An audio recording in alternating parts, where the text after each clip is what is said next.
Daily Learning. The House on Maple Street.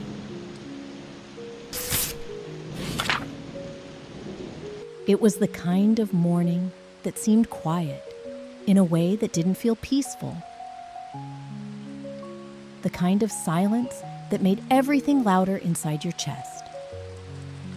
And for 11-year-old Ellie, that silence echoed through her ribs like the ticking of the old kitchen clock that hung just above the sink, the one her mother always forgot to wind. The light spilled through the curtains in stripes, dancing across the hardwood floor of the living room where her toys still sat, half-packed in cardboard boxes, their usual cheerful colors dulled by the dust of goodbye. Ellie stood in the doorway of her bedroom, her hand resting on the chipped paint of the doorframe where her height had been marked year after year with tiny black lines. Each one holding a memory, a season, a laugh, or a day she cried because her shoelace broke. It felt wrong to leave it behind, like forgetting a part of herself that only this house knew, a version of her that wouldn't exist anywhere else. Her eyes lingered on the floorboards, remembering how they creaked differently in different spots. How she had once thought of them as old friends, warning her when someone was coming, helping her sneak cookies at midnight. Outside the window, the big oak tree was swaying gently in the breeze, its branches reaching toward the sky like they always did. Strong and steady, like her father's arms used to feel when he picked her up after she'd scraped her knee on the gravel driveway. The tire swing, faded from sun and rain, still moved as if a ghost of laughter had pushed it. And for a second, Ellie wished she could run outside, just one last time, to fly in circles beneath the leaves and forget what was happening. But boxes lined the hallway now, and the smell of tape and cardboard filled the air, mixing with the faint scent of her mother's perfume and the sour trace of something old and familiar. Something that lived in the walls and whispered stories only she could hear when the nights were long and the rain hit the windows like soft fingertips. Her mother was in the kitchen, her voice low and steady on the phone, trying to sound cheerful as she gave directions to the movers. But Ellie could hear the hesitation behind every word, as if even the grown-ups weren't quite sure they were doing the right thing.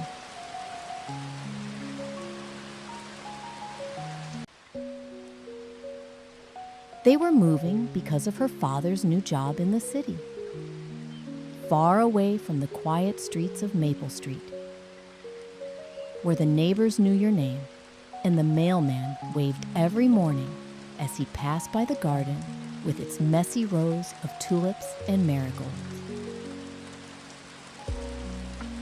Ellie had always thought their house was a little bit magical, with its uneven steps and secret corners where sunlight collected like golden dust, with the attic that smelled like old paper and held boxes full of forgotten things that told stories louder than any book. It wasn't just wood and brick to her. It was a living thing, a keeper of memories, a guardian of dreams. Her feet felt heavy as she walked through the house, touching the walls with her fingertips like she was trying to memorize their texture, trying to take a piece of them with her, even though she knew she couldn't. Every room held a moment, a feeling, a part of her that felt too delicate to carry and too important to leave behind. In the corner of the living room, the spot where the Christmas tree used to go still held traces of glitter from last year's decorations. and she remembered how her dog, Max, had knocked over the ornaments and barked at the reflection in the window until everyone laughed so hard they cried. She crouched beside the window seat, the one where she used to sit and read on rainy afternoons, where her mother would bring her warm milk and tuck a blanket around her shoulders while the storm rumbled like a sleepy giant outside. That window had seen so much of her, had watched her grow from a quiet toddler into a curious child who asked too many questions and loved making up stories about the world beyond the glass. She pressed her forehead against the cool pane, watching the familiar world blur slightly as her breath fogged the glass.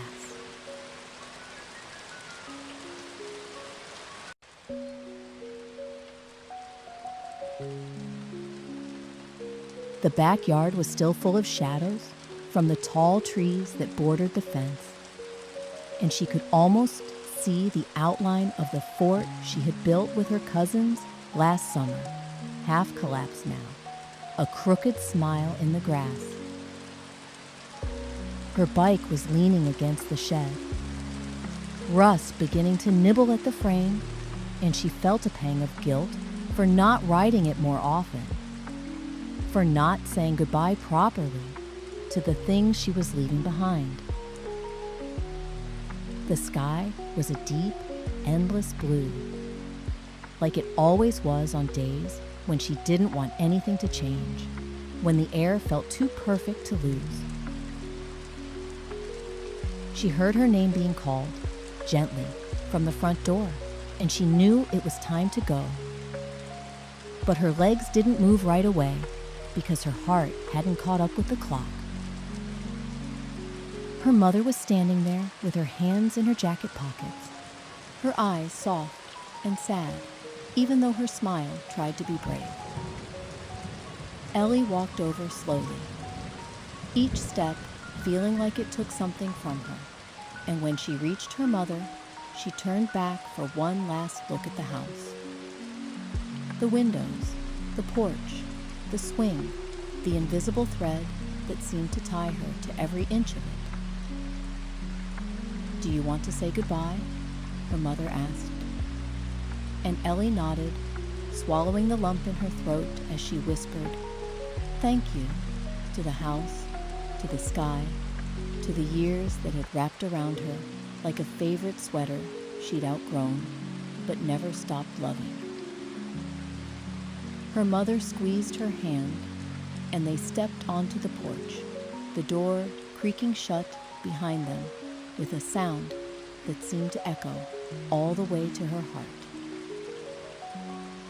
As the car pulled away from the curb, Ellie kept her eyes on the rearview mirror, watching the house get smaller and smaller until it was just a shape in the distance. And even after it disappeared from view, she kept looking, hoping it might somehow stay with her, hidden in the folds of her memory, where all her best stories began. And though the road ahead was long and strange, and though the new house would never be quite the same, she held on to the quiet hope that one day another corner, another room, another window might feel a little like home again. Because home, she was beginning to understand, wasn't just a place with walls and windows. It was the feeling you carried with you when you remembered how it felt to be loved.